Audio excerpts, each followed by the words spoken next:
feel I was denied critical need.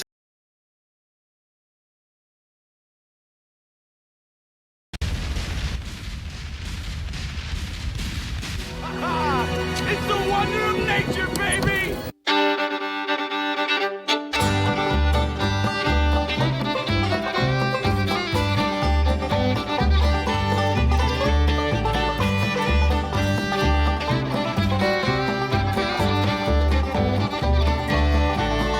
Yes, we'll reel around the flag, boys will reel it once again, shouting a battle cry of freedom. We will reel it from the hillside, all together from the plain, shouting a battle cry of freedom.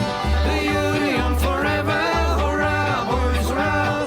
Down with the traitors, up with the stars. We will reel around the flag, boys, and reel it once again, shouting a battle cry of freedom. It is Thursday evening here on Redoubt Productions, and we have another installment of Uncut History. What does this episode have to do with history? I have no idea. Hello, everybody. Welcome to tonight's stream. You may notice I'm a little winded. Yes, life is lifing me right now. And I posted in a Discord I'm part of this morning to promote the stream that by choosing this subject matter for an edition of Uncut History, this is part of a channel devoted to historical education. And I decided, what I want to do today? I want to rank all the Tremor movies. I have lost the plot completely. But we will have fun regardless. So we're going to kick back, relax, and we're going to talk about one of my favorite movie franchises, which is Tremors. And by God, there's a lot involved with this franchise. 7 movies to date, plus a short-lived television series, not counting the produced pilot a few years back for another television series that didn't get greenlit, which I really wish would have, but also I'm kind of glad not to, because at the end of this marathon of Tremor stuff, I want to go to bed. All right. Where do we begin? Well, I guess first we should go over to the handy dandy ranker. I got a lovely tier maker over here. If I can. I didn't even share the page. Oh man. You can see what tonight's streams could be like. All right, there we are. See, there it is. There's the tier list. Our favorite friend, the tier maker. There we are. Look at it in all its glory.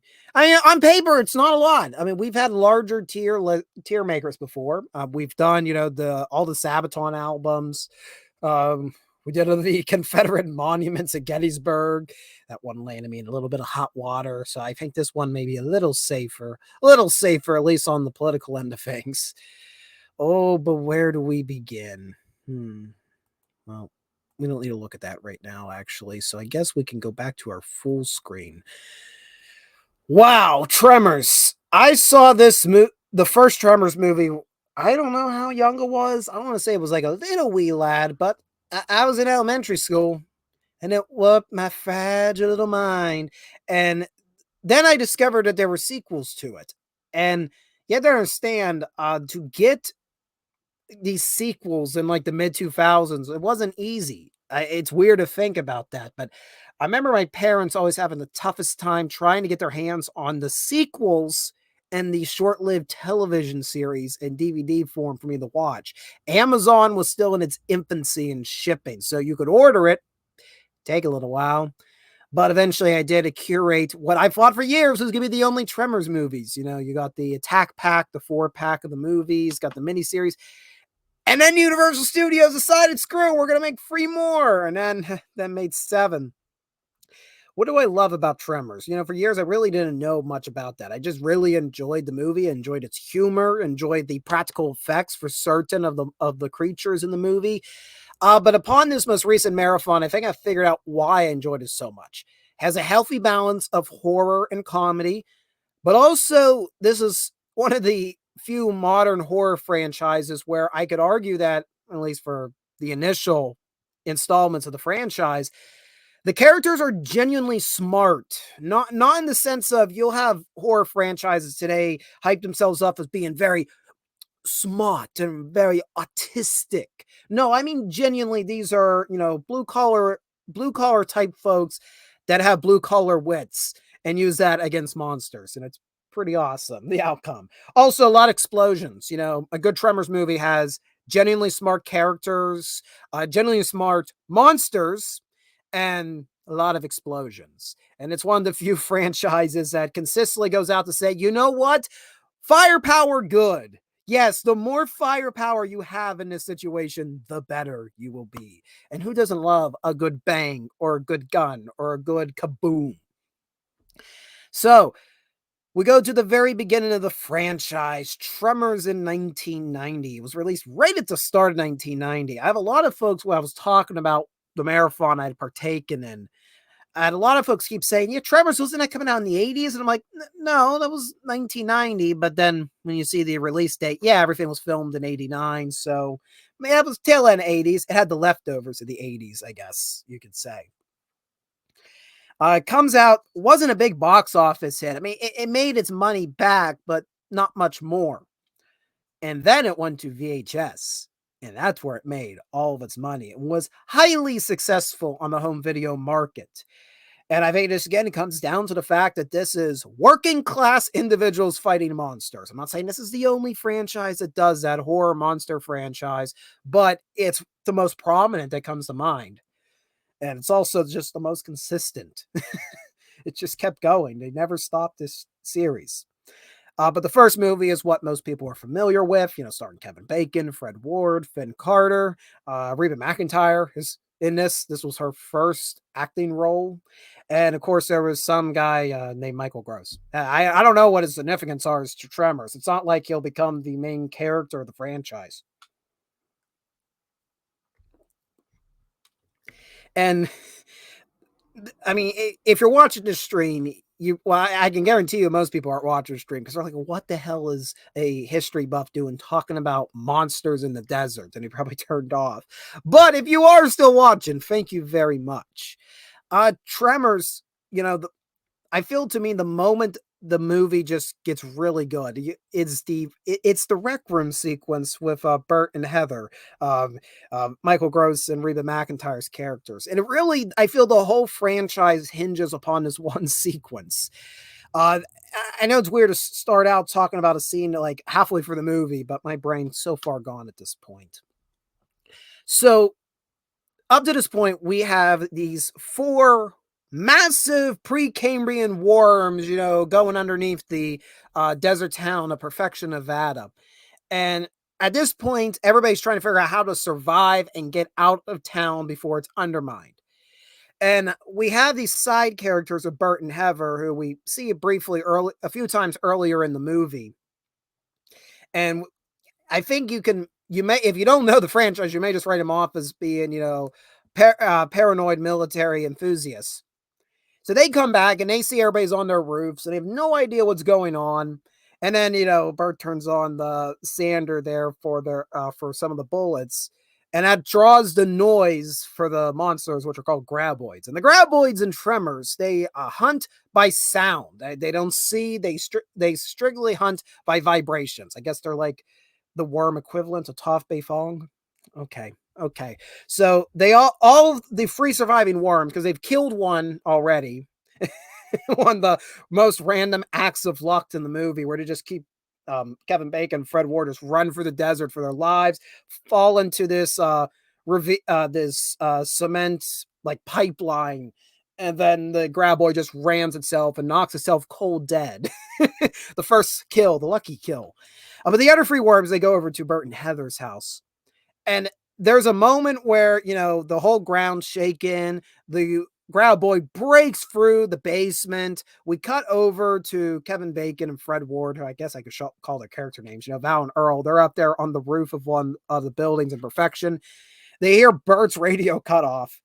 And, Val just drops the radio, the ham radio, just because he thinks, well, they're dead. And in any other movie, they would be dead. That's like, oh, look, they were over prepared, but they weren't prepared for this. They're dead off screen.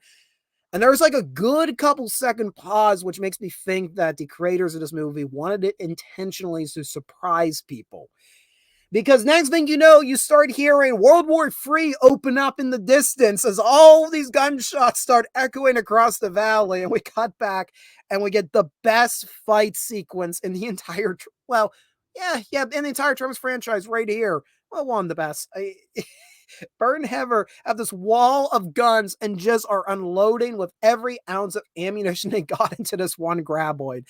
It's all practical effects. There's a lot of miniatures involved, really clever ways where they pan between the actors and the miniatures. They actually had to there's a pan shot that goes from Michael Gross.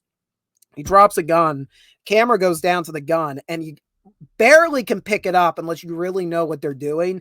They actually cut the real life filming.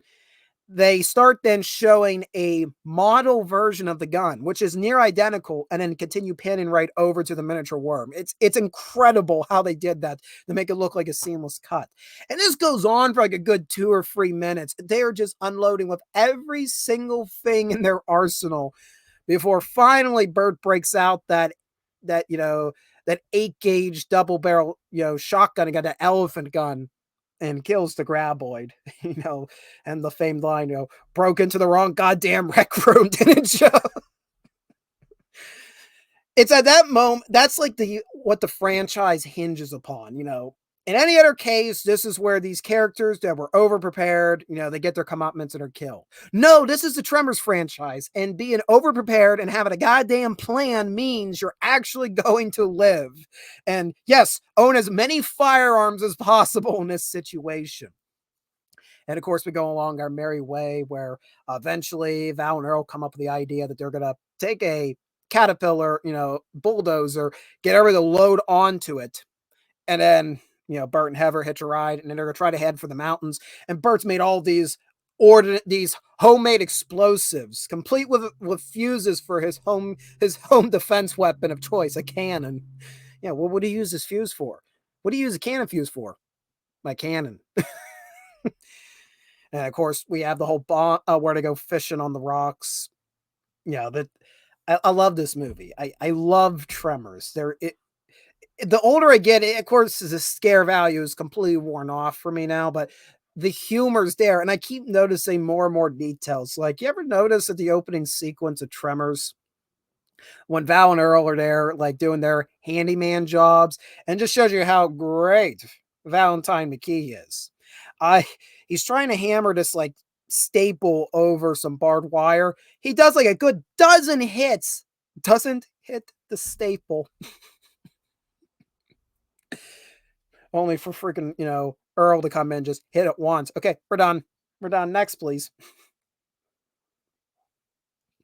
Tremors is just awesome. So, but we have a whole franchise to discuss. I don't think I really have to explain how awesome Tremors is, but it does.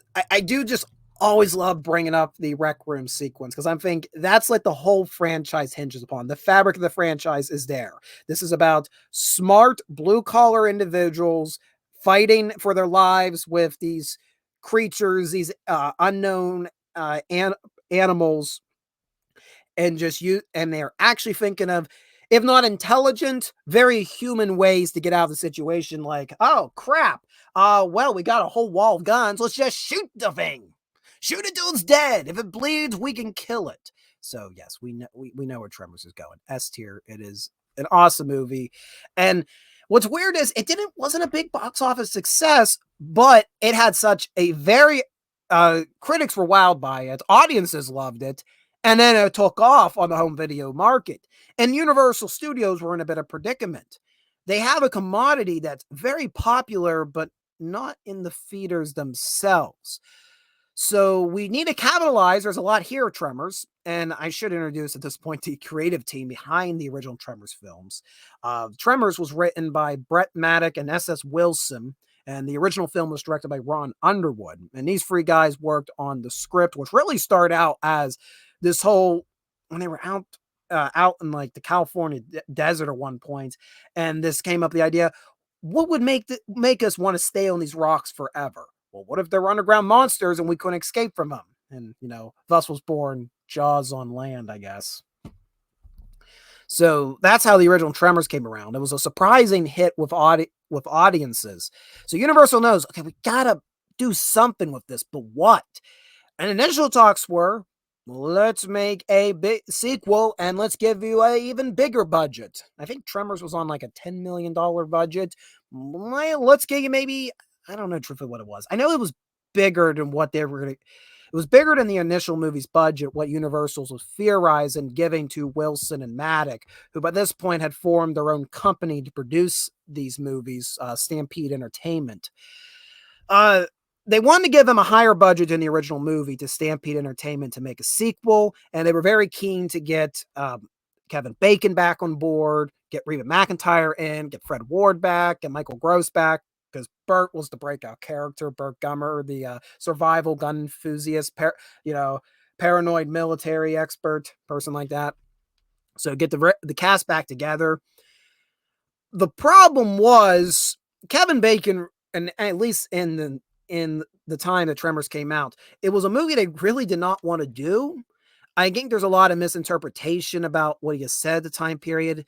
He didn't hate the experience itself. Actually, he had a pretty good friendship with Fred Ward going during the production. Apparently, they were playing guitars together and everything. So, seems like he enjoyed being around the cast and crew.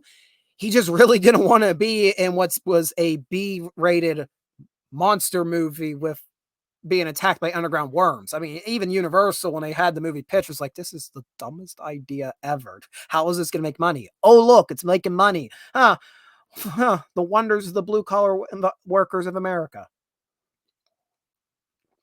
And I do have to chime in that Wrangler earlier tonight dropped in a 420. Oh, good, that's working. I tried to play another brand video, and it wasn't working earlier. So, Kevin Bacon didn't hate the people making the movie or hate being around the cast, but he really did not want to be associated with underground worms, especially in 1990. And by 1993, when Tremors 2 was starting to be in talks, while he was interested, he also got an offer to be in a little movie called Apollo 13. So, he took that instead, and was the wise choice. So Kevin Bacon's out, and Reba McEntire, she's about to go on a massive music tour, so she's out. And now Universal was starting to get cold feet with the project. They didn't want to give a budget higher than Tremors, let alone give $10 million out to Stampede Entertainment again, especially if you don't have two of your lead actors. But Stampede Entertainment's really, really wanted to do the movie because, and a lot of the rest of the cast, Fred Ward and Michael Gross, were both very keen on getting involved with the project still. I've heard rumors that the actors and crew both took pay cuts. They took a deduction in their pay to get Tremors 2 made. And ultimately, Universal shifted the movie from a theatrical release over to their home video department. And Tremors 2 goes into production in 1994 with only about $4 million. So it's supposed to be a sequel that has to do something greater than the initial movie on less than half of the original movie's budget. Tremors 2 is, in my opinion, a really good follow-up to Tremors. Now, I've heard mixed opinions about Tremors 2, both within the Tremors fan base and just in the general audience. Is it on par with Tremors? I can't say that as a casual viewer. I cannot say that if you're a casual viewer. Tremors is probably all the more you're going to want to watch. Tremors 2, you could definitely tell at some points, yes, this is a home video, direct-to-video release. You can definitely tell where the budget cuts may be. But on the other hand, it's just a lot of fun. And a lot of the heart of the original movie is still there.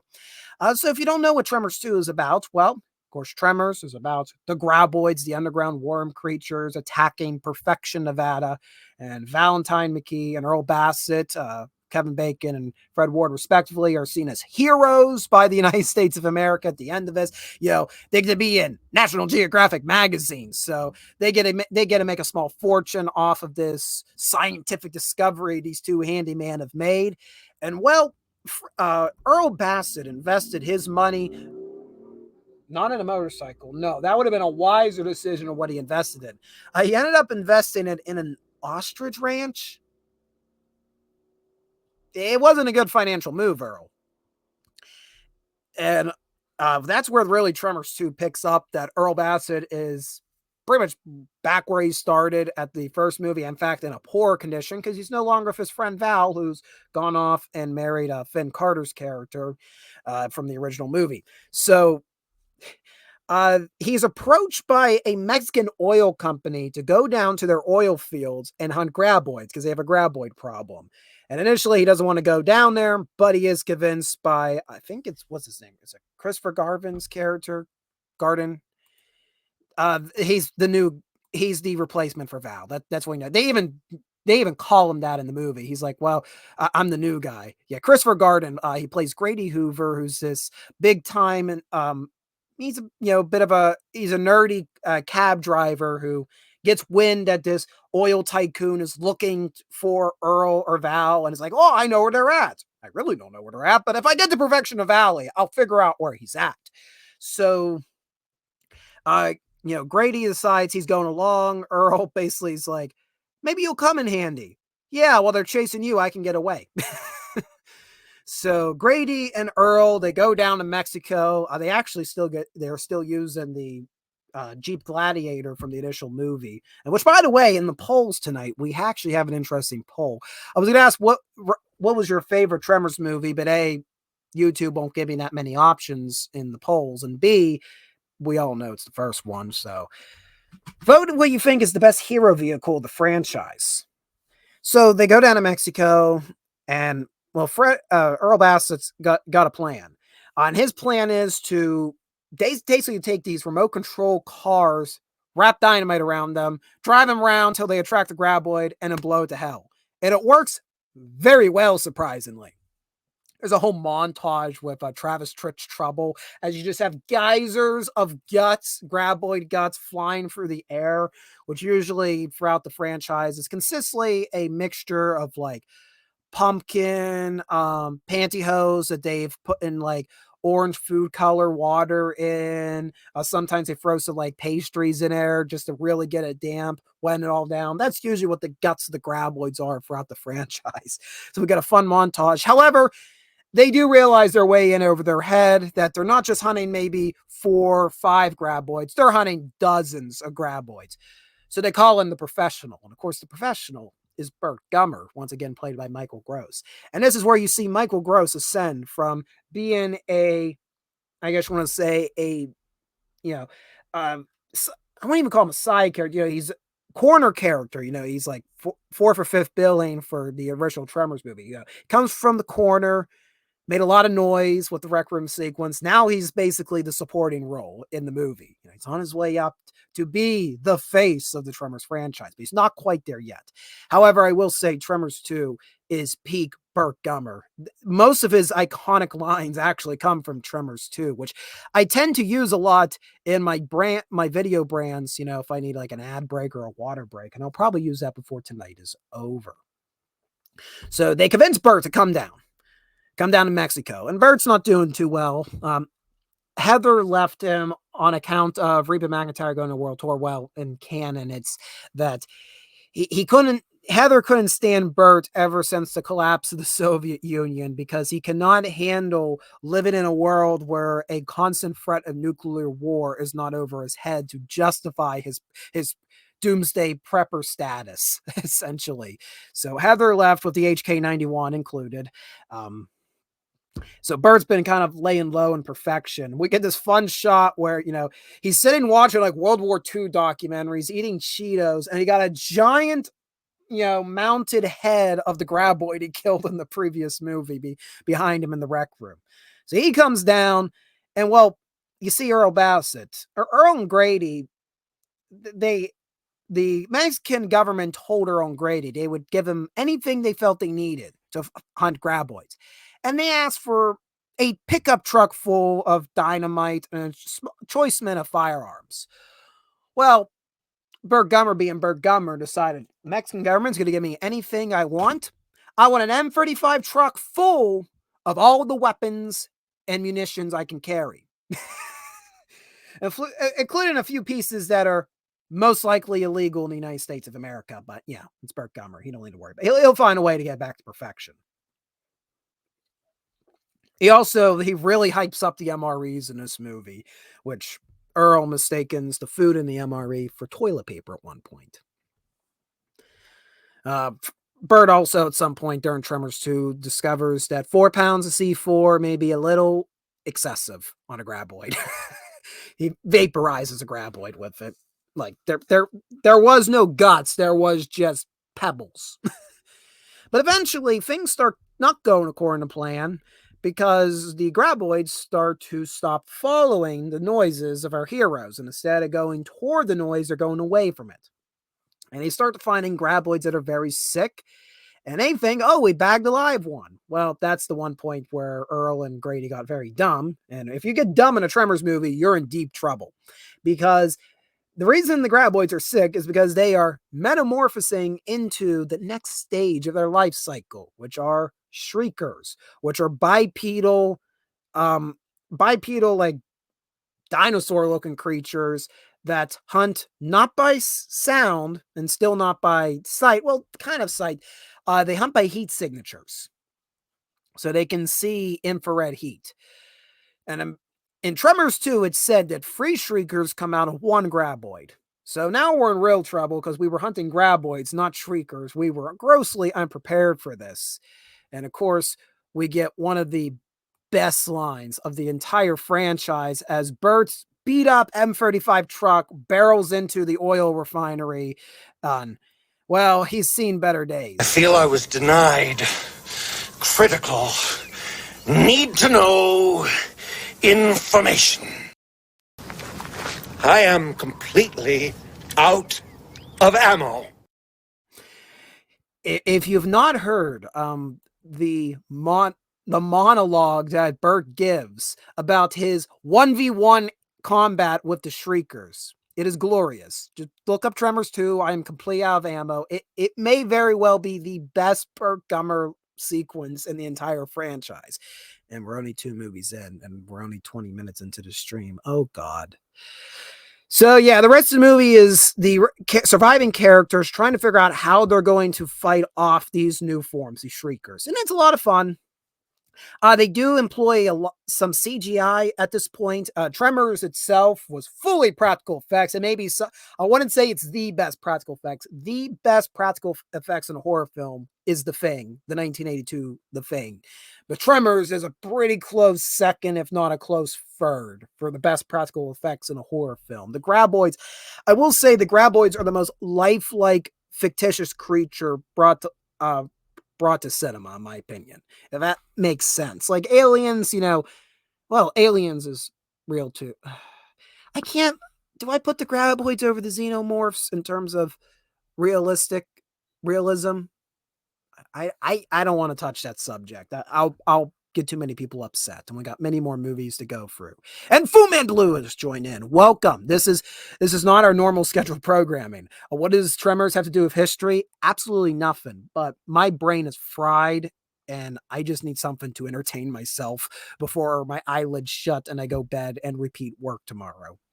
So in any case, the rest of the movie is them fighting Shriekers. They do employ some CGI in Tremors 2 because the Shriekers are where the graboids, you can kind of get away with their movements being practical because almost all the time they're partly submerged in dirt. With Shriekers who are above ground running, there's no form of puppetry that's really going to be able to do it, at least not on a $4 million budget. So there is CGI. It hasn't aged perfectly, I will be honest. What I have discovered is the CGI they employed was taking lessons directly learned and improving upon what was learned in the making of Jurassic Park.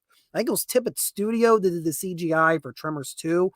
And while everybody knows about Industrial Light and Magic being involved with Jurassic Park, there were other CGI studios involved as well, and Tippett Studios was one of them. So they took the lessons from Jurassic Park and employed them in Tremors 2. So this is actually, in terms of technology, more advanced than Jurassic Park, even though it doesn't look it. And that's mostly because Tremors as a franchise, what's unique about it, it's a horror franchise that's almost always in broad daylight. The creatures are always in daylight, which usually is shunned away upon in most horror situations. Because, hey, out being in daylight, that's not scary. And 2, Being a daylight means we have to show everything. All the things that go into the practical effects. So Graboids get away with that because you can submerge in the dirt. Shriekers, not so much. However, they did use practical puppets for the standing Shriekers. I think they said they needed like 16 different operators just to get one Shrieker to move. It was ridiculous, but it worked. It did work. They also, when they were showing the vision of the Shriekers, because they were hunting by heat signatures, I did not know this until this week. Apparently, what they would do, they would have the cast dress like in neon colors, even including neon face masks, and then shoot at a very high light and then put that on 35 millimeter. And when I was blown up, it actually made it look like almost like it was like, like an infrared vision. So crude but effective way to get infrared vision from a fictitious monster realized on screen. The characters still act smart for the most part. There are some dumb sequences, I won't deny. But overall, the characters, the attitude that this is blue-collar wits fighting against animals that humans never knew about before, that carries over from the original movie, The Tremors 2. And this movie ends with the mother of all explosions for a Tremors movie. So remember how Bert got that big truck full of weapons and munitions? Well, they have to go into the warehouse it's stowed in, and this warehouse is now overran by Shriekers. And the original plan was to get a bomb out of it and carry the Shriekers off somewhere, get them to go somewhere and blow them up elsewhere. Well, that doesn't work out, so they just decide, screw it, we're just going to throw the bomb in the truck with munitions. And when Earl comes out of the warehouse and explains to Bert, I just set it and threw it in the truck. You what? And then all the main characters, they're behind like a shack, just a few feet from the warehouse, and Bert's just he's just running for his life. It's gonna be big. It's gonna be big. They eventually get into like a ravine a half-mile away. The bomb goes off, all the munitions go, and the entire oil refinery is reduced to a giant crater in the ground. Granted, it's not practical. They did like a miniature explosion, a very small miniature explosion of the refinery, and the aftermath is depicted in a map painting. If anybody knows what that map painting is, I would love to have it, by the way, just showing this giant crater where the refinery was, and little Shrieker parts fall from the sky. And the movie ends with the characters contemplating, the oil company said they were going to pay us $50,000 for each graboid we killed. What about the little Shriekers? And there's hundreds of those. Well, I don't think there were hundreds. There were dozens of them at least. So yeah. And Earl and Grady go off, according to the lore, to go off and find a theme park themed around monsters. So that's Tremors 2. If you have not seen Tremors 2 and you really enjoyed Tremors, I do recommend seeking out Tremors 2. Some people consider it the greatest direct-to-video movie. And technically, it did get released theatrically. It had a one-night premiere screening. And then it did get like a week-long limited screening in select foreign countries. So technically, it was a theatrical release for all the headaches. The movie, you can tell, just like the first, was crafted out of a labor of love. I am putting it in A tier. There's just so much in it. So much fun in it. And then we get to Tremors 3. The quality's starting to go down. I'm not talking about my energy. I'm also talking about the franchise. But things are going to still be fun. Oh, right. So, we are up to Tremors 3. This was made in 2001, still being done by Stampede Entertainment. The creative team being S.S. Wilson and Brett Maddock, who wrote the initial movie. Wilson directed Tremors 2, and for Tremors 3, it's Maddox's role to direct. The idea was that they were going to return to Perfection, Nevada for this movie. By this point, Fred Ward was never considered to come back. Wasn't it like they offered the role to him? At this point, they decided they weren't bringing him back because his character had been fulfilled. He had his second chance, scored big by killing all them graboids in Mexico. So yeah, and he's off running the theme park with Grady. So that leaves us with Michael Gross. Burt Gummer is now 3 movies in, is now the lead. I mean, and everybody knows today recognizes Burt Gummer as being the main character of the Tremors franchise. But it wasn't that way. It took 3 movies to get there. But here we are. Burt's the lead. What do we got else going on with it? Well, We do have several returning cast members from the original movie. The gentleman that played Miguel, one of the town's residents, he's back. The lady that played Nancy is back.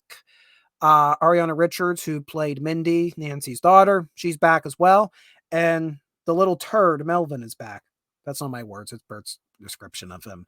Melvin, who was this like teenage jerk that lived in town and his parents were never around to watch him. He's back as an adult as a real estate agent trying to buy up Perfection Valley. And well, the crux of this movie's plot is there's another graboid outbreak. Don't question it. There just happens to be another graboid outbreak in Perfection, Nevada, and Bert has to deal with it. And well, things don't go according to plan because the federal government tries to get involved, claiming graboids are endangered species and must be protected, and that the federal government may have to evacuate the entire valley and seal it off, evict all of the residents. Federal government or the state governments, they've never done that before when they made a mistake. So that's like the setup of the plot. Bert's not able to really get at the graboids in time before they turn into shriekers. And wouldn't you know, when they turn to shriekers, the government's not prepared to handle them. And the shriekers wipe out the government officials. And now it's up to Bert and the residents of Perfection to fight the shriekers, or so they think. Because by the time they track them down, well, they're not shriekers anymore, as we've entered the third stage of the life cycle of a graboid, which they decide to name Ass Blasters. No, I'm not joking. That is the canonical name for these flying variants of shriekers. Ass Blasters. You just feel the quality go. I mean, wow, is it too far of a leap from the initial movie? And it's up to Bert and the surviving residents to fight these Ass Blasters. Now, there are new characters at this point that have been introduced. Actually, the two supporting characters are new characters. You're going to have, I didn't even mention, well, again, you've probably seen Tremors if you're watching at this point. So you may remember Victor Wong's character, Walter Chang. You had Chang's Market, where you get Swiss cheese and bullets all in the same purchase. Well, this time around, it is his niece who has taken up the store after his untimely death at the graboids. His niece, who is Jodie Chang, played by Susan Chong in this movie. And Bert's also going to be teaming up with a new resident to Perfection, which is Jack Sawyer, played by Sean Christian.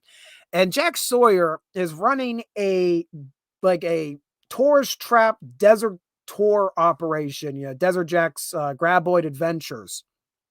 He got a beautiful, I've heard people say it's like a Jeep Gladiator as well. I don't know exactly what type of, it's definitely some sort of Jeep body, but I don't know precisely what type of Jeep truck he's driving in. But if you've ever seen photographs, the Desert Jack's Graboid Adventures tour vehicle is a lovely vehicle, perfect for being out in like the rugged Nevada. It's a very underrated movie car, and it's actually in the poll tonight. So if you do like it, you can vote it as the best hero car of the entire franchise.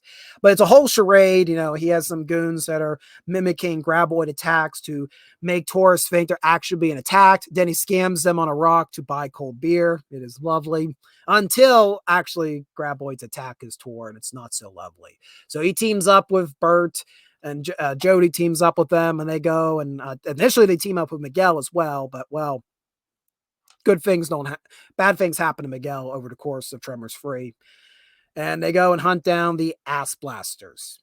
Now, this is another drop in quality because we go from $4 million as a budget to $2 million on a budget, because Universal's like, hey, you made a successful direct-to-video movie on very little budget. Let's give you half of that little budget, and let's see how you do. I will say Tremors 3 it always is of the original, of the Stampede Entertainment films. It's always the one I go, oh yeah, Tremors 3 is a thing. It's not bad. I still get a lot of entertainment out of it. I mean, the best part of Tremors 3 got going. Burt Gummer's now the lead. So all eyes are on Bert, and Bert is just hilarious to watch sometimes. His military lingo clashing with layman's terms doesn't work out too well for him. And of course, you know, we have that lovely sequence when the government officials show up and they declare that they're going to force everybody to be evicted if they cannot resolve the graboid problem in a humane manner. You know, we have to treat the graboids humane, even though the graboids have swallowed whole residents whole 11 years earlier. And to which Bert replies with, eminent domain, and people call me paranoid. He's always prepared. So Burke has a lot of fun. I will say that when the movie starts, one of the most irritating things, like every single character reminds Bert, well, what has it been, 11 years? They all keep saying that. And it's just like, yes, 11 years. We get it. 11 years since the first movie came out. Why do you have to be so precise about it being 11 years? I mean, I'm glad you have a good memory, but nobody, that's just not something, you know, usually say, what was that, like 10 years ago or a decade ago? No, everybody is precise. 11 years. It's hilarious, and it really annoys me. The CGI also ramps up due to the smaller budget. The CGI graboids don't look good. They do not look good. There are some practical graboids, but I think at this point, it's the leftovers of Tremors 2, which at this rate may just be one graboid practical, you know, I guess I want to say practical puppet to operate in. We get to see it a few times. It still looks cool when it comes out, but a lot of CGI graboid. We actually don't get to see Shriekers. Well, we do get to see Shriekers. We see them in the opening, the lovely opening where Bert actually goes down to Argentina in the opening to go deal with a graboid issue that turned into a Shrieker issue. And this time he was prepared, and he brought a World War II twin turret anti-aircraft gun, you know, like the ones you mount on like an aircraft carrier or a battleship, and just mows all these Shriekers down. Granted, it's all in CGI, the Shriekers, but the twin turret World War II anti-aircraft gun, that was practical. That was fun to watch. That's the most Burt Gummer answer, and it works very efficiently against Shriekers. Sadly, doesn't have that at his disposal when he has to go back to perfection. I guess the United States of America, they would frown upon a private citizen owning that type of weapon. So we also have the ending in this movie is pretty good, but I don't want to get to there just yet. There's one of my, I honestly, I'm torn about the ass blasters concept. It's cool that they fly, and it's a funny name, but they're really just Shriekers that glide.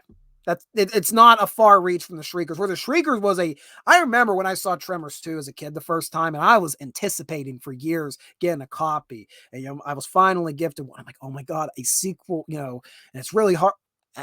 For me, at least, it seemed like Tremors sequel was really hard for me to get in a physical form at this point. So I'm like, oh, I get to watch it. And when Shriekers first came out, I was almost scared. I was actually more scared of the Shriekers as a kid than I was the graboids themselves. So, you know, the Shriekers I always found shocking in Tremors 2. But when Tremors 3 is like, yeah, now they're ass blasters. Honestly, I find them less scary. I'm like, oh, they fly now. Oh, I can see them in the air now. And they're bigger too. Okay, I can shoot this thing down and kill it.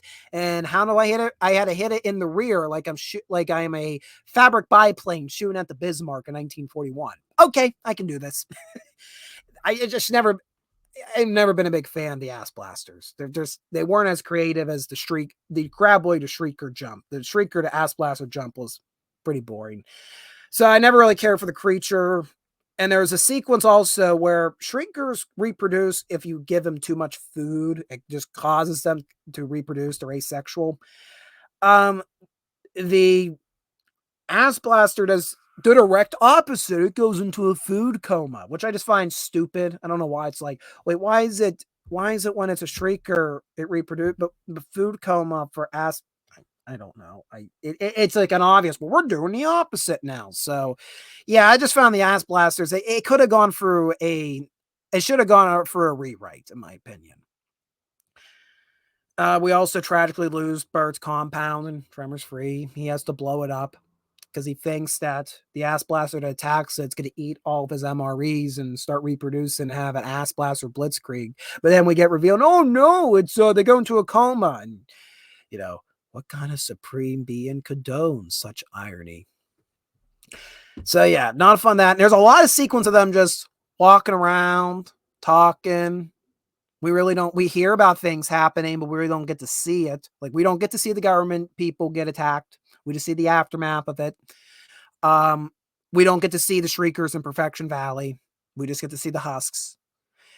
The Ass Blaster, for the most part, is CGI, and it's pretty bad CGI. But we get to the ending, and the ending actually makes up for a lot of my complaints. The ending is honestly, I think, it's one of the best examples of blue collar wits fighting and previously unknown animals and seeing who will win. They get thrown into a junkyard, and this is after Bert's compound's been exploded, so he has no firearms now. But they're in a junkyard, and Bert comes up with this idea. Well, Jack actually comes up with the idea about a potato gun, or a form of potato gun to like kill them. And instead of shooting potatoes, let's shoot like makeshift arrows. So they go around the junkyard and collect all the stuff and make a makeshift, like, I guess you want to say a makeshift gun, essentially, they make out of just parts they found in the junkyard.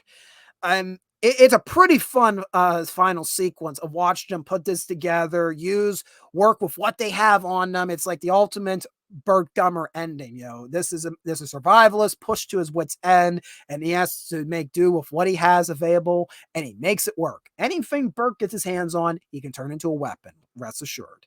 And we get a lot of fun final sequences of different ways of trying to shoot the ass blasters down. And of course, the ass blasters keep learning, so it doesn't always go according to plan. So the ending does make up for the sluggish middle part of Tremors 2. And at the end of Tremors 3, I mean, wow. we're not even halfway through the franchise. We're 40 minutes into the stream. And Wrangler chimes in about facehuggers versus ass blasters. Yeah, the facehuggers probably win every day. I'm going to check something over here. Tremors 3 ends with kind of a segue. It's kind of a backdoor into the short-lived Tremors TV series. What ended up happening is, of those graboids in Tremors 3, there was one that was noticeably white, which was really hard to see if you're watching it because it's all in CGI, but they keep saying it's an albino graboid. It's sterile, which means it won't metamorphosize into the Shriekers. So, and since the government wants to turn Perfection Valley into, government land because, oh, look, we have an endangered species that can kill humans, so screw the humans, we're going to protect this very dangerous species that can just destroy us all. Yeah, that sounds smart. Sounds like something the federal government would do. The residents of Perfection come up with a clever idea. To prevent any future landholders coming in and buying the valley out from underneath them and turn it into like a urban sprawl, they can coexist with this albino graboid, which they nickname El Blanco. So the idea is, as long as El Blanco lives, nobody can come in and build in Perfection Valley, and Bert can be left alone at his compound, which is graboid proof at this point. He put like a cement barrier around the bottom and side. So he's fine. Don't have to worry about El Blanco. And they can keep their eyes on one graboid. So that is essentially how Tremors 3 ends and really sets up the TV series. Do we have the TV series on the tier maker? Let me check.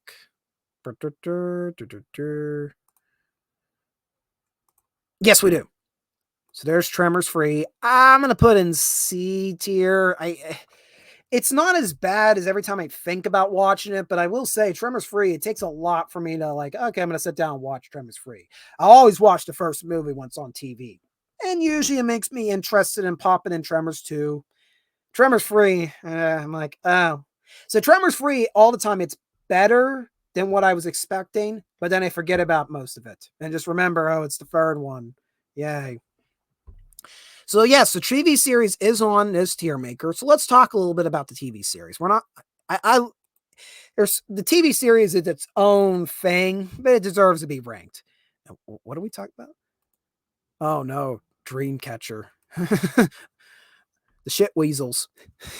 What about the shit weasels? Says Morgan Freeman. So, Tremors, the TV series, came out in 2003, just 2 years after Tremors 3, and it was on the Sci-Fi Channel. This is also produced by Stampede Entertainment, Wilson and Maddox production team that work on the Tremors franchise. And the plot really is right where Tremors 3 left off. We got Perfection Valley and its residents coexisting with El Blanco, but every now and again there's some goon or some sort of strange phenomenon throwing a wrench into their semi-peaceful lives. Or sometimes the federal government kind of twists Burt Gummer's arm and like, yeah, we really don't want you living out here, but if you insist, can you do us some favors, and kind of blackmail him time and time again into doing errands for them around the country. So that's Tremors, the TV series in a nutshell. Either you're going to get an episode in Perfection itself dealing with a new strange phenomenon, or you're going to be heading out of Perfection and you're going to watch Burt hunt down graboids and shriekers and other strange phenomena out of the area.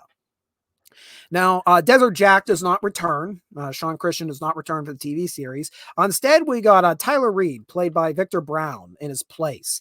Tyler Reed is a as he puts it, a NASCAR driver who's making his way up in the ranks, but right now is in a pit stop.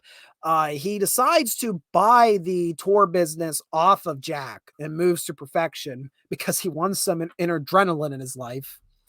And time again, Tyler and Burt find themselves being teamed up to deal with strange phenomena in and out of the valley. And I will say, and there's like 4 more movies we got to go through, guys, for all of the partners that Burt has to put up with over the course of the franchise. I always really like Tyler Reed. Tyler Reed, again, fits pretty well into the Tremors franchise. He's a street smart guy who really is good with people, which is something Burt desperately needs, because Burt Gummer, by this point, he already was I wouldn't say he was antisocial in the first movie. He liked the residents of Perfection and he got along with them pretty decently, but he definitely was a gun enthusiast. But as the course of Tremors and Tremors 2 and Tremors 3 played out, he became increasingly antisocial with all the horrific things he has dealt with. So by Tremors the series, he is definitely becoming antisocial. He has difficult time interacting with residents, let alone trying to interact with tourists that come to Perfection. So Tyler Reed kind of is a good foil for him. He's the spokesperson for Burt Gummer and is really good at words. He's really good at smooth talking people to get them to see his opinion, or for him to be able to kind of in a way manipulate people when Burt and Tyler are in a sticky situation. He can really smooth talk people to make things a little easier for them. So yeah, Tyler's a great fit for the Tremors franchise. Also, I just find him far more likable than Desert Jack himself was. So yeah, we got Tyler's now the new owner of Desert Jack's Graboid Adventures, which he starts back up. I got several other residents. Jody is still staying as a character, Jody Chang, but she is now played by a different actress. Nancy remains the character, but again, played by a different actress, because now we're doing television, so the budget's getting smaller. A lot of CGI. Practical effects are pretty fleeting when it comes to Tremors, the TV series. They are there, but they're kind of the leftovers of what Stampede Entertainment, what has survived over the years of production that they can keep using, which isn't much at this point. But I will say this, the Tremors, the TV series, I don't think, again, this is not for a casual viewer. But if you're free movies into the Tremors franchise and loved all three, you're going to love the series. And at the very least, if you enjoy Monster of the Week type plots, you're very much going to enjoy Tremors TV series, because that's exactly what it is. Monster of the Week. My favorite episodes are actually when they go out of Perfection. Particularly, there's an episode, I think it's episode 8, Paranoia Among Friends. What it's about, I'll give you and it really shows you a microcosm of the series. Burt and Tyler are requested or voluntold by I guess you can call it the government handler of Perfection Valley, which is W.D. Twitchell, played by Dean Norris, by the way. They're voluntold that there's a graboid problem in Arizona. We need you to go out and do your thing. And the problem is, this isn't their typical graboid hunt. And Twitchell kind of leans in on it, that he's kind of asking Burt to do the direct opposite of Burt Gummer. He wants Bert and Tyler to go to this Arizona town to disprove that it's a government conspiracy to cover up the deaths of townspeople. Because what's actually happened is the graboid is there and it is killing the residents of this Arizona community. But the Arizona community believe that these people have not been killed by graboids, but have been abducted by aliens, and believe the graboid story is a conspiracy by the government. So Burt Gummer is sent by the government to disprove a government conspiracy. And that's all the more I'm going to tell you, because it is my favorite episode. It honestly is better than Tremors 3, the movie. It's more fun. The 40 minutes of paranoia among friends is much better than the hour and 30 minutes of Tremors 3. Let that sink in. So yeah, that's my favorite episode, and those situations are the best. Unfortunately, this was the Sci-Fi Channel in 2003, and they were cancel happy. In fact, all major television networks, I swear, were cancel happy with anything closely resembling science fiction. They would greenlit a project and then kill it a season in or a couple seasons in. Like Sci-Fi had just killed off Farscape, and then Tremors filled Farscape's time slot in 2003. And basically halfway through its running, they canceled it. And here's the thing, Tremors wasn't putting up bad numbers. They weren't Farscape numbers, but they were numbers. They canceled it midway through. Why? I don't know why. Because the Sci-Fi Channel was cancel happy with sci-fi themed shows. It's weird. So Tremors only lasted one season, sadly. And the last two episodes do not have Michael Gross because, well, that leads us back to the movies. But before we leave, I do have to rank. I got to rank it. I do have to rank Tremors, the TV series, comparing it to the show. How do I get back to the page? There we are. There was some serious ass blasters there. There were, in Dreamcatcher, there were. You were not wrong. Tremors, a series. B, middle of the road. It's a B. It's a B movie. It's a TV show spun off of a B movie. Really wish we could have got more of it. There was a lot of potential, especially where they were going with one of the subplots of why there were still strange phenomena in the valley, even though there were no more graboids. But the reason Michael Gross did not star in the last two TV series episodes, because he was making a fourth Tremors movie. Tremors 4, The Legend Begins. Once again, directed by S.S. Wilson, the writing duo that created the initial Tremors movie. Tremors 4, The Legend Begins is a Western. It is a horror Western. It is very, very niche. It is very gimmicky. I love the gimmick. And there's two gimmicks that are going on in this movie. One, well, it's Tremors, but in a Western. And two, so Michael Gross is in it, but this is in the 1800s. He can't play Burt Gummer. So they have him play an ancestor of Burt called Hiram Gummer, who is the antithesis of Burt. And the other gimmick of Tremors 4 is that we're doing the opposite of what Burt Gummer would do. So where Burt Gummer, is a doomsday prepper living in a underground shelter with all sorts of guns and, living off of MREs and limited rations and anti-government. Hiram Gummer is the owner of a silver mine who lives in Philadelphia and has had a silver spoon in his mouth his whole life. Your enjoyment of Tremors 4 will be hinging upon how much you enjoy the gimmicks of a Western or the antithesis of Burt Gummer. That's all I can say. I enjoy Tremors 4. It's not high art, but Tremors never was high art. And there's nothing really new in Tremors 4. It's pretty much a repetition of what we know about the franchise and the creatures. This is strictly about graboids again, which really makes me question the life cycle. Like, okay, and these graboids are around for like a good month and a half. So how long are graboids around before they turn into shriekers? And how long do shriekers last before they turn into ass blasters? Oh, I forgot to mention Tremors 3. Remember how Tremors 2 said, well, we saw 3 shriekers come out of one graboid in Tremors 2. Well, Tremors 3, Burt keeps insisting 6 shriekers come out of one graboid. Oh, don't worry. It's going to get better. And James is spoiling. He is spoiling the secret about where the tier list is going. Yeah. Tremors 1, Tremors 2, Tremors 4, Tremors 3. Nothing else happened after that. Where would you rank the TV show, though? You have to rank the TV show. So, Yeah, Tremors 4 hinges upon your enjoyment of two gimmicks. Everything being a Western and everything, the running gag being, well, we're doing the opposite of Bert. There's a lot of fun kills in Tremors 4. Actually, I think it makes up for some of a lot of off-screen stuff in Tremors 3.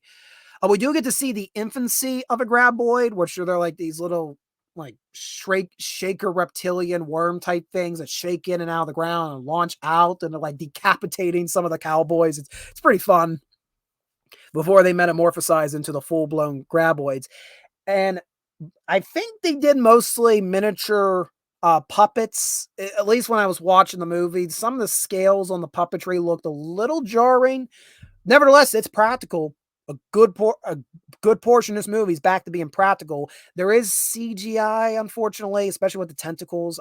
They decided they would have the body of they would have a practical body of a graboid, but you could tell the tentacles, the free tongues coming out. They were CGI. That kind of threw me off. But they tried their hardest on a limited budget to keep things practical. And really, Tremors 4, I think everybody knew was going to be the last hurrah for the franchise for the time being because the TV show been canceled. They've just come off of Tremors 3, then a TV show, and here we are, Tremors 4. And where else are they going to go with the franchise at this point? Other than going back to the before times. We also have a lot of fun of Hiram Gummer coming in with a crap ton of weapons, but 19th century weapons. So we're going to use 19th century firearms on graboids now, like a giant punt gun. That's a lot of fun. The coolest kill of the movie, though, is actually, you don't even get to see it, which is weird to say, that the coolest kill of the movie you don't even see. One of the characters, Tacopa, he attracts a graboid by putting a saw blade in like a hole in the ground and starts banging on to get its attention. And the graboid just runs right through the saw blade and just kills itself. You don't see it, you just know what happened. I just always found it to be a really cool kill. Not to mention the steam engine kill where they literally wind a graboid, they snag its tail and hook it onto a steam engine and just unload, and it just pulls it right in and splatters it, and everybody gets to go home with a big gory kaboom. It's great. We also have a fun little sequence of Hiram Gummer playing around with a Gatling gun at the end. You just gotta love that. And Tremors 4, there's not much more to say. It's Tremors, but a Western. And guess what? We're doing the opposite of Bert. So if you enjoy those two gimmicks, you will have fun with Tremors 4. It's far more entertaining than Tremors 3, in my opinion. I gotta go back. No. There we are. Gotta go back to the tier list. Tremors 4, I'm going to put in a B tier as well, because I do feel it has limited mileage. Like, if you're 4 movies into it, you're a diehard for the franchise, so I feel you'll enjoy it. And it is a cut above Tremors 3. But on the other hand, it's very gimmicky. There's nothing new really to it. But it was a very fun send-off for what we thought was the end of the Tremors franchise. Indeed. There are lots of kills in Tremors 4. Both of people and of creatures.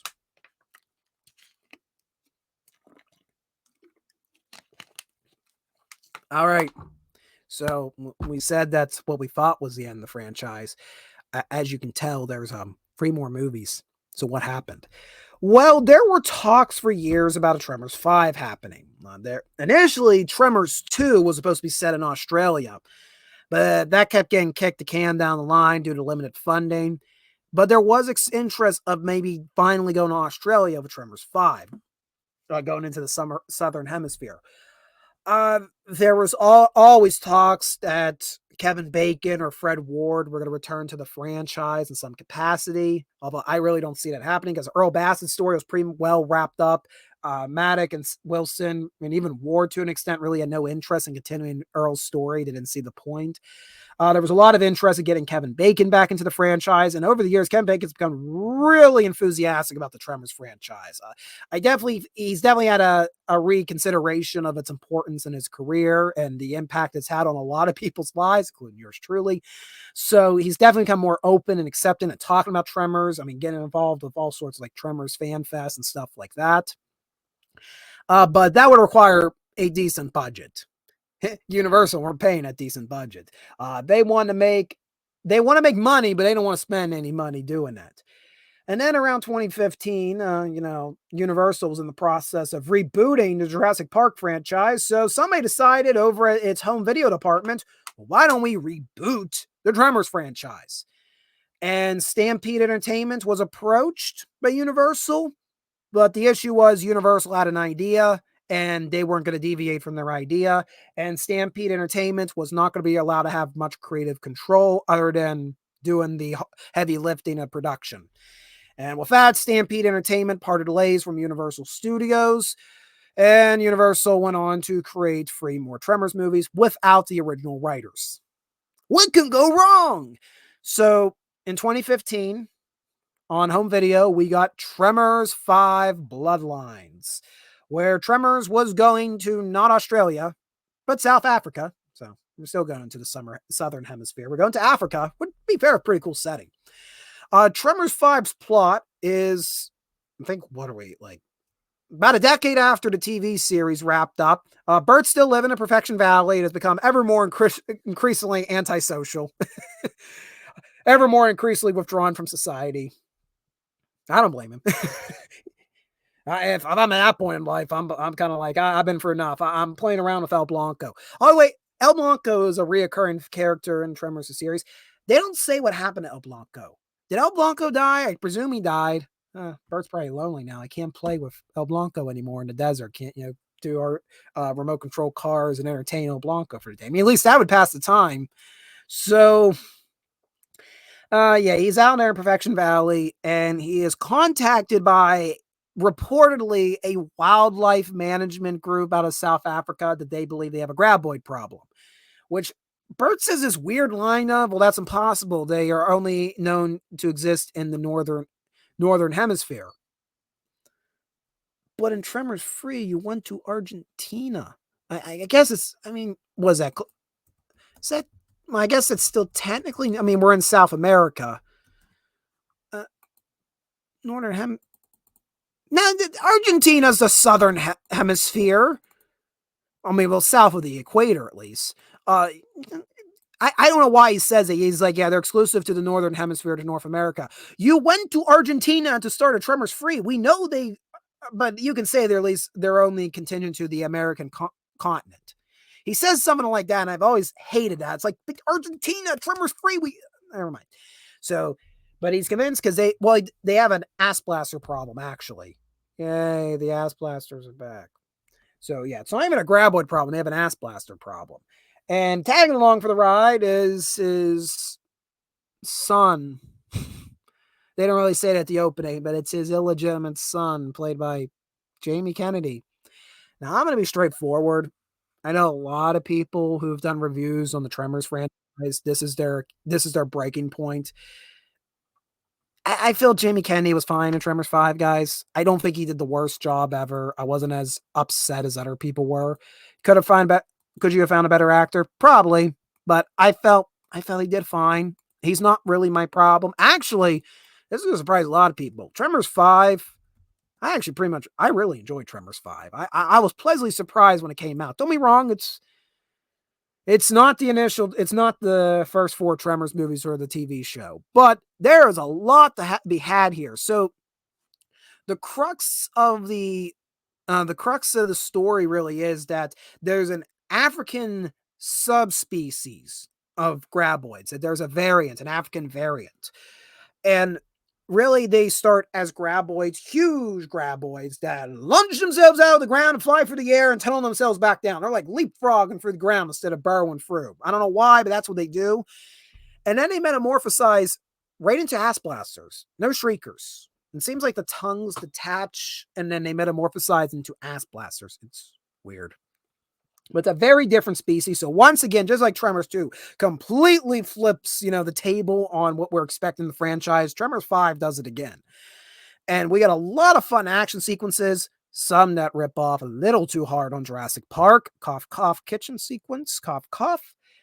But I had a lot of fun with Tremors 5. Burt Gummer still had some mileage to go. He has a very somewhat awkward, but humorous sequence where turns out that wildlife agent, he's not working for the wildlife agency. He's a poacher and he wants graboid eggs, and he wants a graboid egg or a live graboid or ass blaster so he can, poach it, sell its parts on the black market, stuff like that. So he gets caged in by this poacher. And, he's getting, and Bert goes full on delirious in the heat of Africa. Oh, don't. I didn't even mention about that. Yeah, because, well, that's because I don't think Wilson and Maddox knew what hermaphrodite meant. I really don't think they understood the term. It sounded like a cool term and used it, and everybody's like, but that's not how that works. Okay, never mind. So yeah, he's in this cage and he's basically giving out his will and testament, and he's like, Heather, make sure the HK-91 got a good home. I miss it. But don't worry, Jamie Kennedy saves him. Yay. I didn't forget. I already forget. I watched these movies just a couple days ago. Oh, Travis Welker is Jamie Kennedy's name. Travis Welker, Bert's illegitimate son. Yay. And this is going to be this is an essential plot point for the next 3 movies. Have fun. But yeah, a lot of fun action sequences. The helicopter guy, the guy who helicopters Bert and Travis in and out of South Africa, he's loads of fun. And he got an armed up helicopter. So we gotta have a lot of fun with like helicopters shooting missiles and rockets into like ass blaster hives. It's a lot of fun. The final kill's pretty fun as well, which is pretty much called out to start in the movie. They electrocute a graboid. It's pretty cool. The bad news, everything's CGI at this point. There are no more practical effects. The good news is, looks pretty good CGI for direct-to-video, I will say. I didn't feel it looked bad or half-assed. So Tremors 5, I'm probably going to go against the grain of most people who like the Tremors franchise. I really enjoy Tremors 5. It's very different to the previous movies, but that's because we have a completely different directing team. We have I think it's Michael Don Paul, if I'm not mistaken, who's...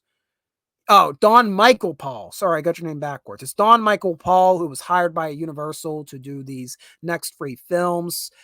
They made enough money to have 2 more movies. So, yeah, I'd say give Tremors 5 a chance. I mean, if you're this far into the rabbit hole, why not? Let's go over here. All right. We're here at the tier maker. Where would I put Tremors 5? I'm going to make a controversial decision, I think. So we're Tremors 5. I'm going to put it ever so slightly above Tremors 4. I enjoy Tremors 4, but Tremors 4 is highly hinges on 2 gimmicks. That's all Tremors 4 got going is 2 gimmicks. If you like the gimmicks, great. If you don't, you're going to be bored. Tremors 5 has a lot of different things for the franchise, though you can argue it's a little bit too different because we have a completely different design of the graboids and ass blasters. Remember, they said it's because we're in Africa and this is an African an African variant to graboids. Which leads us to Tremors 6, A Cold Day in Hell. Oh, it was a cold day in hell. This movie's shit. I do not like Tremors 6.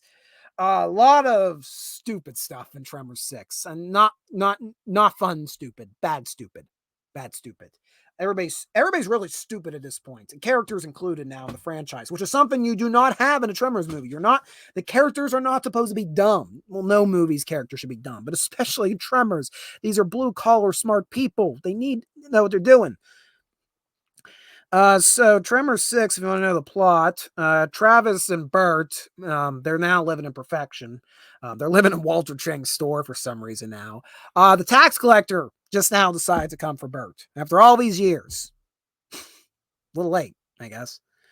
And as James puts, yeah, Tremors 6 was straight garbage. I couldn't even finish it. Well, I had to, James. So they decide, because they get a call, okay, we have all these taxes that are due. What are we going to do? Hey, look, an Antarctic base an Arctic base. If it was an Antarctic base, we would go into an Outpost 31 and be in a much better movie. No, we're going to an Arctic base, which isn't really an Arctic base. They're actually in like British Columbia. That's at least what they say. It's not actually where it's filmed. Let me tell you where it was filmed. So they go up to this like Northern Canadian Arctic research, whatever base, which doesn't look like it at all. And they have a graboid problem. And Bert's apparently suffering from venom, graboid venom. That's a thing now. And because in Tremors 3, he got swallowed whole. I forgot to mention in Tremors 3, the fun sequence when Bert gets swallowed whole and Jack has to chainsaw him out. It's a great sequence, one of the highlights of the movie, and I completely forgot about it. Anyways, in Tremors 6, it comes back to bite Bert because he's suffering from graboid venom, which why it took all these years for it to start having an impact, I will never know. And apparently because he had contacts from the inside of a graboid, which makes me question, wait a minute, what about all the guts that flew over all the characters in every previous movie? So that means everybody got graboid venom now? Everybody's going to die now? Earl's dead because of graboid venom, I guess. Is Val dead too?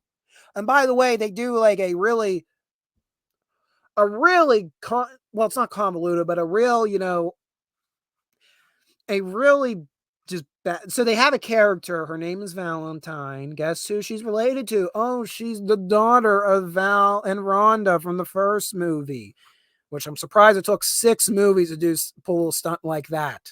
That's lazy. That's a lazy tie-in to the original movie. All the characters are forgettable besides Bert and Travis. And Travis because Bert's getting sicker throughout the movie. So Travis tries to become the new Bert. It does not work out. This is the first movie I watched also where I was kind of like, yeah, Michael Gross, as much as, and I do adore him to death to this day still. Definitely starting to show his age. And actually, if it was only like Tremors 6, he's really showing his age. Tremors 7, I'll mention, I think he was back on par in Tremors 7, but Tremors 6, he was just not in it. You can argue it's because he's sick, but also I'm like, yeah, it's just something here. It's not Bert. The big problem is the stylistic choice of this movie. So remember I said they're supposed to be in Canada, in northern Canada. Guess where they filmed the movie? South Africa. Again. Folks, have you looked at a map? Africa and Canada are not in the same hemisphere. I don't know if you are aware of that. Apparently Universal is not aware of that. I've heard an interview from Don Paul Michael where he tried to explain how he had to work around this obstacle.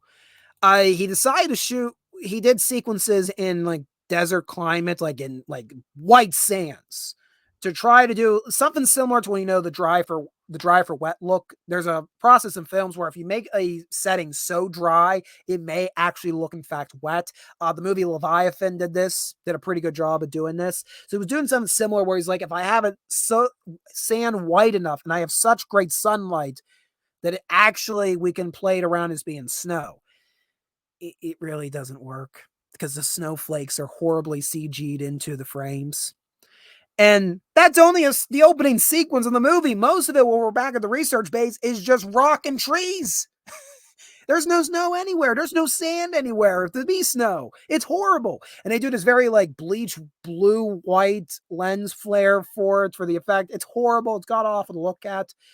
There's also another plot point with being flown in to the setting, just like we were flown into South Africa in Tremors 5. We're recycling so much for Tremors 5. It's just, this is the leftovers of Tremors 5, Tremors 6's. And of course, everything's CGI, and it's not good CGI. I said the Tremors 5 CGI was decent. It drops in quality in Tremors 6.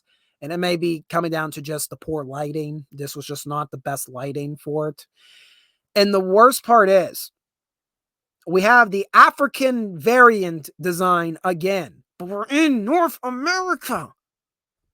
Now, the real reason for this is that Stampede Entertainment, the rumor is when Stampede Entertainment parted ways with Universal, they retained some sort of trademark on their graboid design. But I've also heard that it had nothing to do with a trademark. It was that the creative decision by Michael was Don Michael Paul. I'm sorry I keep getting your name wrong. Oh, I feel bad. But then again, you made Tremors 6, so I don't feel bad. So what he decided to do was, Paul he decided in Tremors 5 he wanted a new design for the creatures because he felt the design was not scary. And if they revamped the design, it'd be scarier for a new age. Again, I don't mind the African variant. I really much enjoyed in Tremors 5 when we're in South Africa, not Tremors 6 when we're in North America again. Bring back the classic design. Or do a similar design to the original. Don't just copy and paste. Oh, yeah, it's horrible. Yeah, Tremors 6, I did finish it. It's not good. A lot of the humor is like potty humor. It's bad. Do not like. Any final comments, James, or other people in the chat who've seen Tremors 6 had the unfortune to see it? I think you know where this is going. Tremors 6, A Cold Day in Hell, is D tier. Bad. Don't watch. And that brings us to the last movie in the franchise. Tremors, Shrieker Island. I was surprised they made this, to be quite honest. I thought Tremors 6 would have killed the franchise. But no, where there's a will, there's a way. At least in the Universal home video market. And they're still releasing them Jurassic Park sequels. So that also means, hey, we're going to keep making Tremors sequels straight to video. And the desperate hope that Grandma's going to mistake Tremors for Jurassic World 6 or something. Oh, make it stop. I'm Tremors down officially. Tremors Shrieker Island is, I will say, probably the most different of all the Tremors movies, just in feel and in cinematography and everything. We're not in Perfection Valley. We're not in North America. We ain't even on a freaking continent. We're on an island, 2 islands, technically. And one island is ran by the good researchers, and the other island is ran by the bad hunters. And they're not supposed to interact with each other, but they end up interacting with each other. And the bad hunters leader brought the most dangerous game to hunt for the most elite hunters to hunt on his island. And of course, he ended up bringing in graboids. Or no, wait, did he bring in? How did it start? I have to look up the movie I just watched yesterday. Jesus Christ. Okay, no. Okay, graboids. Yeah, he brought in graboids, but the graboids end up turning into shriekers, and of course now we have a shrieker problem. And but there's still graboids around. It's a whole thing. Yeah, like some of the graboids they turn into shriekers, but some of the graboids don't turn to shriekers, at least not at that time. It's the cycle of life is so convoluted by this point in Tremors 7. Now, the good news about Tremors 7 is we're in a very different clientele, and the cinematography is really good in this. It really is far better than what it was in Tremors 6. And I'd even say maybe even a little better than Tremors 5. I don't know. Maybe it's just because we're in a lush jungle many cases, and it's just something very different about it for all the Tremors movies. I'm not used to being in a jungle. Reminds me a little bit of Predator, but yeah, I'll take what I can get at this point. And by this point, Bert is so antisocial, he is living on a little island. And one of the scientists, played by John Heder, he goes out to this island, which apparently gets information from Travis, but that's off screen. By the way, Travis Welker's not back in this movie. His presence is there, but he's not actually there. Jamie Kennedy is not present. We get John Heder instead. Everybody's reaction when Jamie Kennedy was casted was my reaction when John Heder was casted. I'm not a John Heder fan. I never liked Napoleon Dynamite. So he goes and he recruits Bert, gets him out of his antisocial retirement. Antisocial retirement, I mean he was actually social. Brings him to the good island. And comedically, he actually has all the scientists watch his recap, his survival video, which we actually see played as the opening of Tremors 5. He has all the scientists watch it in real time in Tremors 7 while he's getting his beard all trimmed up and everything and getting clean to get ready to go into action. It's pretty funny. It's actually a pretty good sequence. And yeah, the rest of the plot is fighting shriekers and fighting graboids. And yeah, that's about it. And occasionally we have an interaction with the evil hunter, Bill.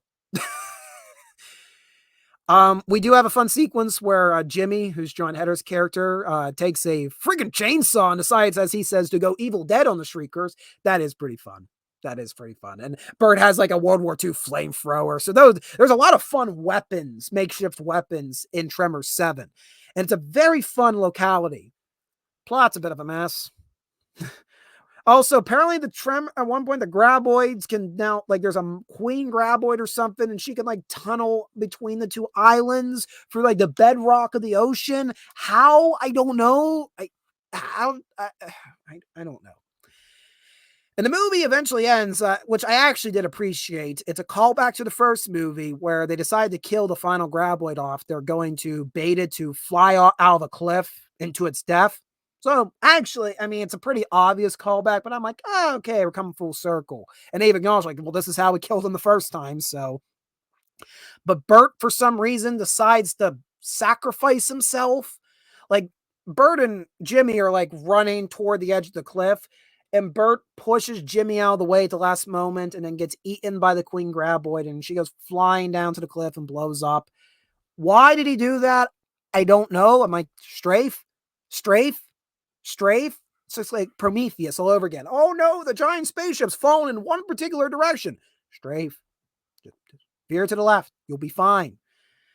But no, the graboid eats Bert. And no, it's not a fake out. Well, at least according to the movie, he's dead. They find no remains because they blew the freaking creature up. So yeah, he's dead. There's a whole montage in the credit sequence of all Bert's highlights throughout the franchise's history. And yeah, that's it for Bert and, well, for the whole Tremors franchise, at least to our knowledge. Tremors 7. Maybe it's just because I'm so exhausted both on the stream tonight and at the end of the marathon. Maybe I need to like wait a few months and give Tremors 7 its own just day, just to watch it. I don't know if I'm going to still enjoy it that much. Where do I rank Tremors 7? It's definitely better than 6. Like I said, there's a lot of fun sequences. Some of the dialogue can be very hammy, very cringy, but it's shot far better than Tremors 6. So at least Tremors 7's pleasant to look at. I'll put it in C tier. It's below Tremors 3, mainly because we're still using the African variant. But hey, you're better than Tremors 6. And there we are, our ranking of the Tremors franchise. Tremors. Tremors 2. Tremors 5. Tremors 4. Tremors the TV series. Tremors 3. Tremors, Shrieker Island. Tremors, A Cold Day in Hell. Do not watch Tremors 6. Tremors 3 and Tremors 7, they're more, when you hear their names, you moan, but when you actually watch them, you remember there's more to them than meets the eye. And unfortunately, the stuff does not last long. So whatever goodwill it builds up evaporates very quickly. Tremors 5, 4 in the series are all fun watches if you've come this far in the Tremors franchise. If you've made it 3 movies in, watch Tremors 4, the TV series, and watch Tremors 5. You will have a ball with them. Tremors Aftershocks is a fantastic sequel, far better than it had any right to be, especially when its budget was slashed. It was missing some key actors, but they still pulled it through. Has a lot of heart of gold. And then, of course, Tremors is an all-time classic, one of my favorite movies. This whole franchise is one of my favorite franchises to follow from beginning to about the midpoint. And, okay, I like Tremors 5, and 7 was okay, but don't go to 6. Like James said, Tremors 6 was straight garbage. I couldn't even finish it. And, well, that concludes our ranking of the Tremors franchise. What do you guys think? Let me know in the comments section if you're watching the video on demand play of this. What did you think, and how would you have ranked the Tremors franchise? And though we're predominantly a history channel here, would you want me to do individual videos on each Tremors movie, like a in-depth retrospective of each edition of the franchise? I've been contemplating of doing it. I don't know if I would do it here on the main channel, or we would head it over to the Fubar Digital Lounge, which is supposed to be about pop culture and media. So it may be something in the future, but I have no timetable for that. With that out of the way, let me go over and check our poll before we wrap up tonight. Gotta check the poll. Yeah, we gotta check the poll. You guys were voting, right? Voting for the best hero vehicle. All right, where are we at? I gotta find where we're live. Yeah, there we are. There we're live. We're live right there. All right, we're going to be ending the poll for the best hero car of the franchise in 5, 4, 3, 2, and 1. And, well, it's actually going to be, where's the poll? There it is, the poll. and we're split for free vehicles. We have 33% voting for Val and Earl's truck, which shows up in the first 2 movies. We had another third vote for Desert Jack's truck, which was later used by Tyler Reed in the TV series. And of course, the Power Wagon, which I completely forgot to mention. Bert gets a new truck in the TV series. It's some type of like 70s Chevy Blazer with a camo paint on it. And I got a tow chain on the front. Also, it also looks like it can be modified as a wire cutter. And of course, it's all souped out for combat.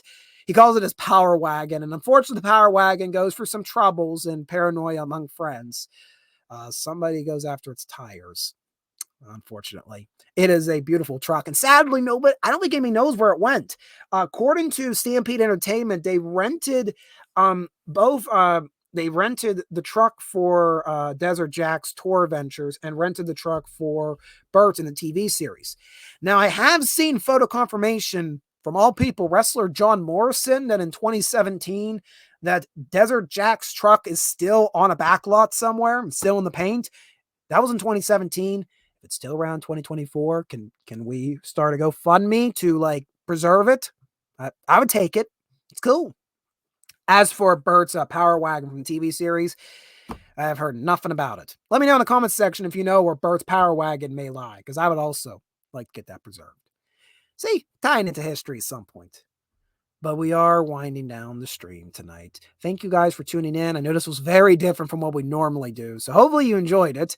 Let me know in the comment section below if you enjoy this type of stream where I go and rank a bunch of my favorite movies or television shows or books or albums. We ranked albums many times, Queen and Sabaton.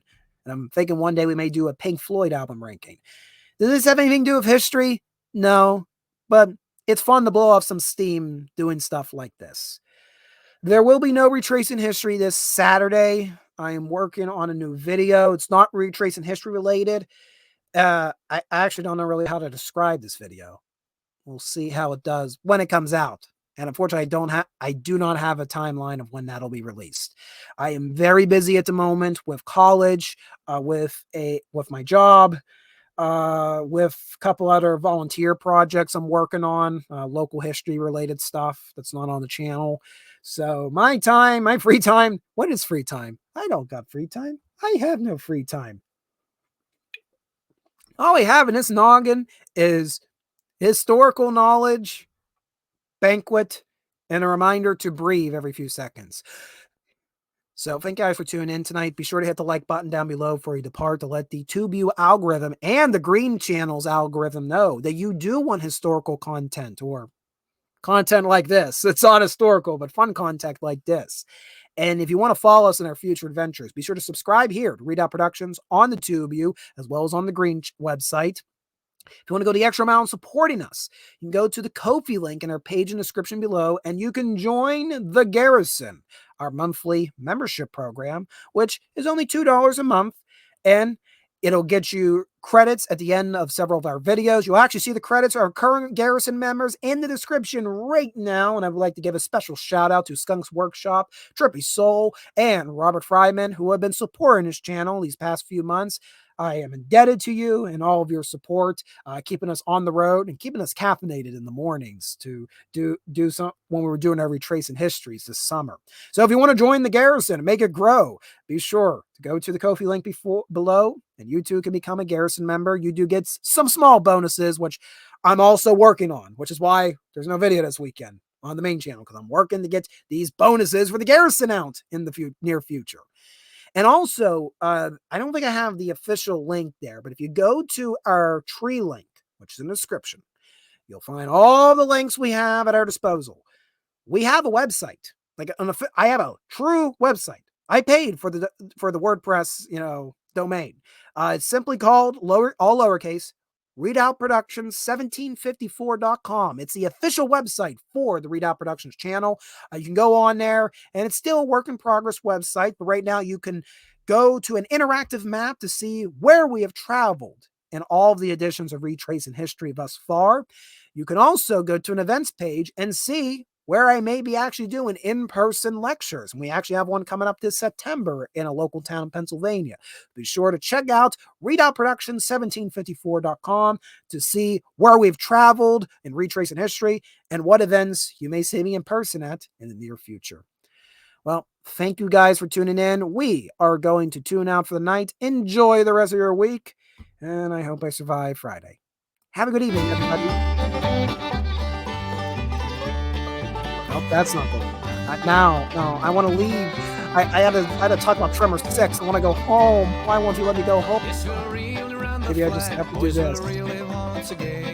Shouting a battle cry of freedom. We will really from the hillside, all together from the plain. Shouting a battle cry of freedom. The union forever, hurrah, boys, hurrah.